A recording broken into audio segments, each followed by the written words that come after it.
تڑقیں ہی تڑقیں۔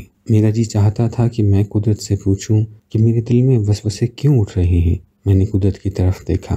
پچھلی سیٹ پر ڈاکٹر رفعت کے ساتھ بیٹھے ہونے کے باوجود وہ ہم سے کوسوں دور تھے۔ پتہ نہیں وہ کہاں تھے بھی یا نہیں۔ بہرطور نہ تو موٹر میں تھے، نہ اس کالی سڑک پر تھے جو مدینہ منورہ کی طرف دوڑے جا رہی تھی۔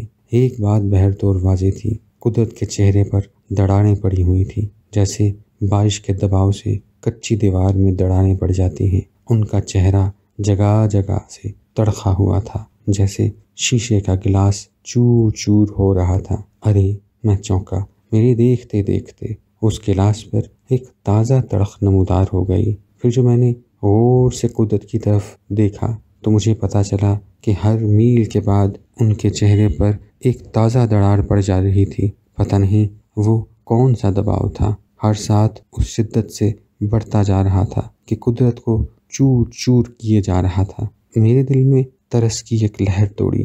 یا اللہ، منزل تک پہنچتے پہنچتے اس شخص کی کیا کیفیت ہو جائے گی۔ پھر مجھے ہنسی آ گئی۔ میں بھی کیسا پاگل ہوں کہ اس شخص کو رہبر بنائے بیٹھا ہوں جسے اپنا ہوش نہیں۔ جو آپ لت پت کے اس عالم میں ہے، وہ مجھے کیا راستہ دکھائے گا۔